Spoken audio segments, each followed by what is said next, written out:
서울시는 어제부터 룸살롱 등 일반 유흥시설에 대한 집합 금지 명령을 집합 제한으로 완화했습니다. 그런데 최근에 확산세가 잡히지 않는 상황에서 다소 좀 우려 섞인 시각도 있는 게 사실이죠? 굉장히 많은 논란을 일으키고 있는 부분 중에 하나인데요.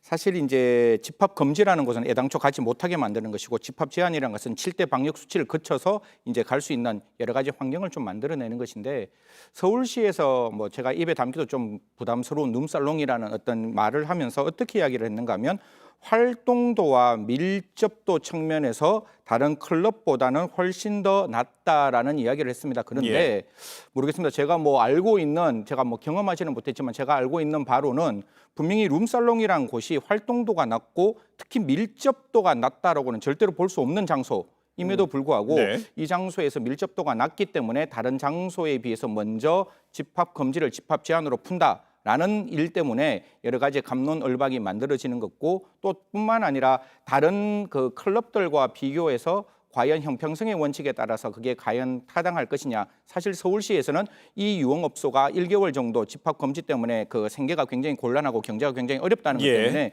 먼저 풀었는데 과연 그럼 다른 장소는 그렇게 어려움이 없었느냐? 라는 점들이 지금 모든 시민들로부터 약간의 좀 우려스러운 시선이 보이고 있는 대목입니다. 네, 그렇다면 서울시의 입장은 무엇인지 저희가 서울시 관계자의 입장 한번 들어보고 이야기 이어가겠습니다. 비말도가 높은 활동도가 높은 클럽은 그 집합 제한에서 해제는 아니고요. 그 룸사롱만 대상이 되겠습니다. 집합 금지 명령에서 제한 명령을 해제한 배경은 현재까지 그 룸살롱에서 코로나19 확진자가 발생한 사례가 없었다는 점이 이제 판단이 됐고요. 그다음에 5월 9일부터 현재까지 시행한 집합 금지 명령 중에 그 준수율이 약 98% 이상으로 협조적이었고 강화된 수칙을 준수하는 조건으로 집합 금지 명령에서 제한 명령으로 해제를 했습니다.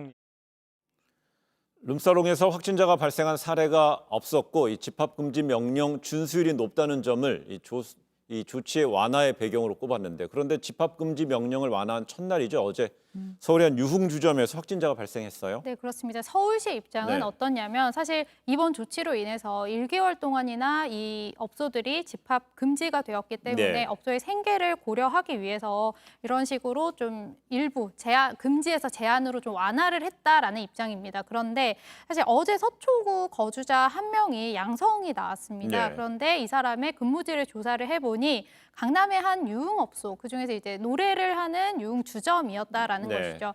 구체적으로 룸살롱이라고는 글쎄요, 알 수는 없는 대목이기는 하지만 이런 식으로 유흥주점에서도 감염이 좀 충분히 일어날 수 있다라는 부분에서 어느 정도 금지에서 제한으로 완화를 하는 것이 좀 섣부르지 않았나라는 대목입니다만 어쨌든 그래도 유흥시설에 강화된 방역 수칙은 내놓았습니다.